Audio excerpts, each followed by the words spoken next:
enjoying using the stereo pan of the delay, where the ping pong delay comes out of the side, clocking that down so you get quite a lo-fi sound.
The movement, the stereo movement, the panning from there, and then you get the new elements coming in at different points, and I just love the way it moves. It just captures you out, and then every time we add a new element in, it will pop in on one side first and on the other side, so you've always got something going on. It's still going on now. And the same does work with the reverb setting if you set the diffusion down, and then so it's more like a multi-tap. But because of the way the multi-tap works, there's a sort of it's moving across the stereo spread.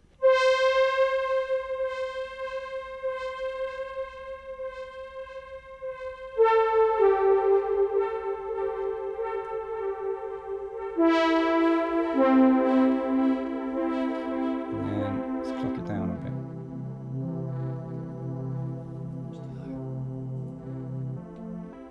And then there's playing with the clock knob.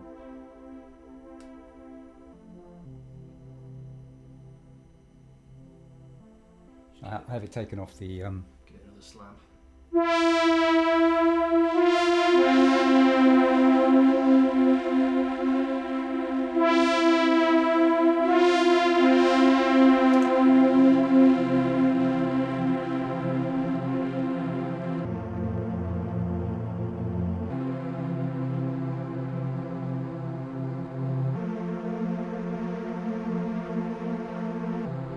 If you have Mood with a load of delay and reverb behind it, you can get that. It sounds even more synthetic when you change the pitch of the clock knob. Want to give it a go? Yeah, so can you do like a fully wet?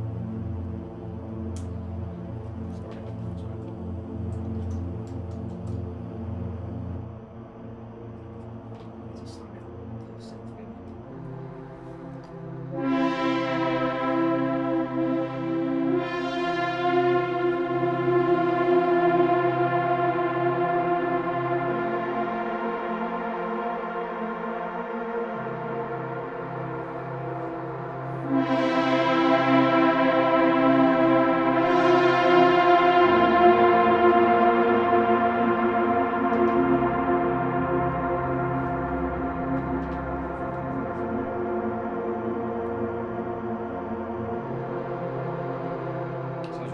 Yeah, I just like that.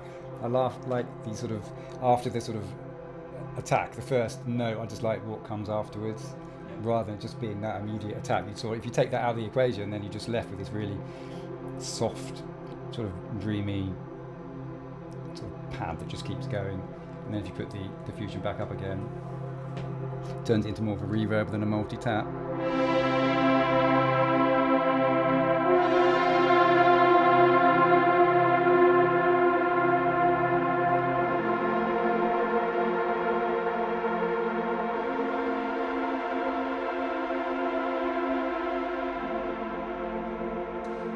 It's like you're playing the synth, Yeah, exactly.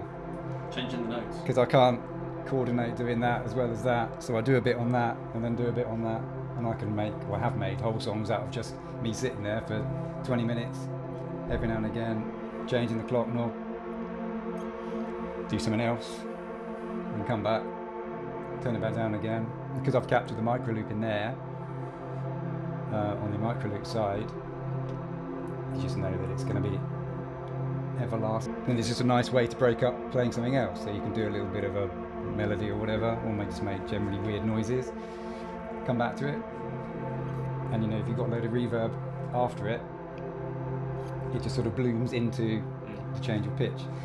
So I take it off the smooth clock for that. Ah, okay. Try and give that a go. So then if you just Specs. I'll put it back on specs on. So I put it back on smooth clock.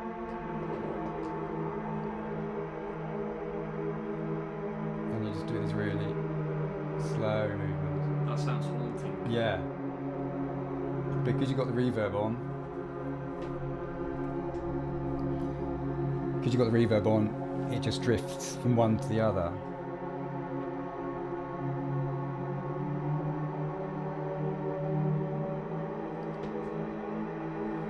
I need to do it all the way down. Just this filthy little cave. Filthy little cave. Not that. Sounded like a choir, didn't it? Yeah, it did. But now you're just left with this sort of ghostly little noise. It's got real vocal quality to it, isn't it? Like you say. So that's using the micro loop from there. And I think we're in tape mode, so you can also use the modifier knob.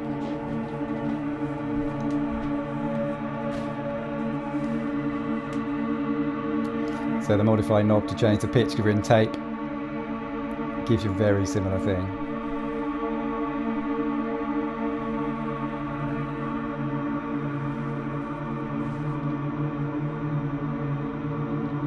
So in an ideal world, I'll just play one note and then the rest of it's on that.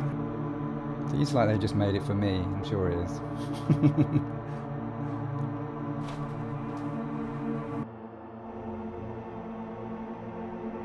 I'm glad I scrubbed my nails because they were filthy.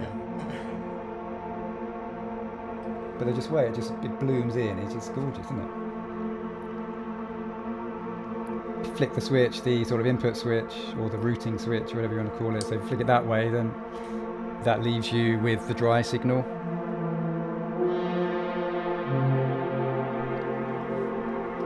And then that's not affected by anything, so you're just the input is through here, which is already in use anyway, so you can play over the top of it.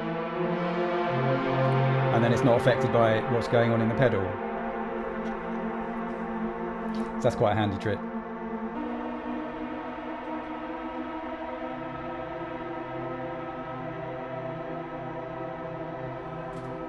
It's almost as if you've got two layers going on there, isn't it? It's like the layer that the clock's controlling and then the layer that the micro loop modifies. So you've got like two separate things going on there. So it's really multi-dimensional, particularly with the stereo spread as well. So then you put the stereo spread to the more undiffused, like multi-tap.